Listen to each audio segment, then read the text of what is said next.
সব রানীর রাজার প্রয়োজন হয় না, এটা কি বললেন অপু বিশ্বাস? এবং এটা কি দেখাইলেন? সব রানীর রাজার প্রয়োজন হয় না বলতে তিনি কি সরাসরি বুবলিকে খোঁচা মারলেন, নাকি নিজেই নিজের যোগ্যতার প্রমাণ দিলেন যে আমি রাজা ছাড়াই রানী হয়ে বসে আছি? দেখেন, অপু বিশ্বাস এই পোস্টটা দিয়ে অনেক কয়টি ছবি পোস্ট করেছে, একসাথে জোড়া দিয়ে অনেক কয়টি ছবি বিভিন্ন ঢঙ্গে, বিভিন্ন ভঙ্গিতে, বিভিন্ন পোস্ট দিয়ে ছবিগুলো প্রকাশ করেছে, যেখান থেকে অপু বিশ্বাস রীতিমতো ভাইরালে পরিণত হয়েছে।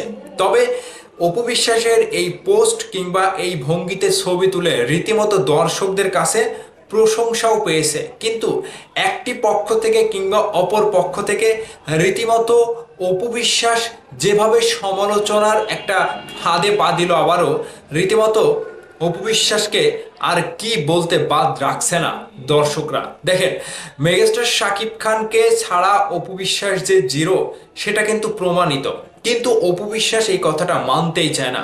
এই যে যে ক্যাপশনটা দিয়েছে যে সব রানীর রাজার প্রয়োজন হয় না, এখানে তিনি কি বোঝাইলেন? মানে দুইটা মিনিং আমি বুঝতে পারলাম। সেই মিনিংগুলো হচ্ছে, অপু বিশ্বাস যেভাবে কথাগুলো বলেছে, একদিকে ধরলে তিনি কাউকে খোঁচা দিয়েছে, অর্থাৎ বুবলিকে খোঁচা দিয়েছে যে বুবলির যেরকম রাজার প্রয়োজন হয় তেমনটা অপু বিশ্বাসের হয় না। কিন্তু এখানে আরো একটা সত্য কথা বের হয়ে এসেছে। অপু বিশ্বাস নিজের কথা বলতে গিয়ে সত্যটা নিজেই প্রকাশ করে দিলেন। আর সেই সত্যটা হচ্ছে, অপু বিশ্বাসের রাজার প্রয়োজন হয় না, মানে অপু বিশ্বাসের সাথে কোনো রাজা নাই, অর্থাৎ অপু বিশ্বাস রাজার কাছ থেকে দূরে। আর সেই রাজাটা কে? মেগাস্টার শাকিব খান। খেলা তো জমে গেল এবার। তাহলে চলেন একটু আলোচনা করে আপনাদের সাথে একটু বিনোদন ভাগাভাগি করে নেই। অপু বিশ্বাস যে ছবিগুলো পোস্ট করেছে, এই ছবিগুলো দেখে অনেকেই বলছে যে এটা হচ্ছে বেহুলা লক্ষিন্দারের পোজ। সেই সাথে অপু বিশ্বাসের একটা নায়ক ছিল, সেটি মানে তিনি হচ্ছে আদর আজাদ। বগুড়াতে একটা অনুষ্ঠানে তিনি সেই ছবিগুলো তোলে, মিউজিক অ্যাওয়ার্ডে, চ্যানেল আইয়ের মিউজিক অ্যাওয়ার্ড অনুষ্ঠানে। সেখানে গিয়ে অপু বিশ্বাস যে পোজে ছবিগুলো তুলেছে এবং যে সব কিছু ঠিক ছিল, সব কিছু ঠিক ছিল, আমি অপু বিশ্বাসের প্রশংসাও করছি। এই ছবিগুলো তো অপু বিশ্বাসকে বেশ ভালো লেগেছে, দারুণ মানিয়েছে। কিন্তু কেন জানি অপু বিশ্বাস নিজের যোগ্যতা বলে কিংবা নিজের এই সুন্দর মুহূর্তগুলো সুন্দরভাবে মানুষের সাথে কিংবা দর্শকদের সাথে উপভোগ করতে পারে না। এই জায়গাতে অপু বিশ্বাসের হচ্ছে মাইনাস পয়েন্ট। কেন বলছে এই কথা? দেখেন, এত সুন্দর ছবিগুলো প্রকাশ করলো, পোস্ট দিল, বিভিন্ন স্টাইলে ছবি তুললো, কিন্তু এই কথাটা বলার মানে কি ছিল? এই কথাটা বলার কি কোনো মানে ছিল যে সব রানীর রাজার প্রয়োজন হয় না?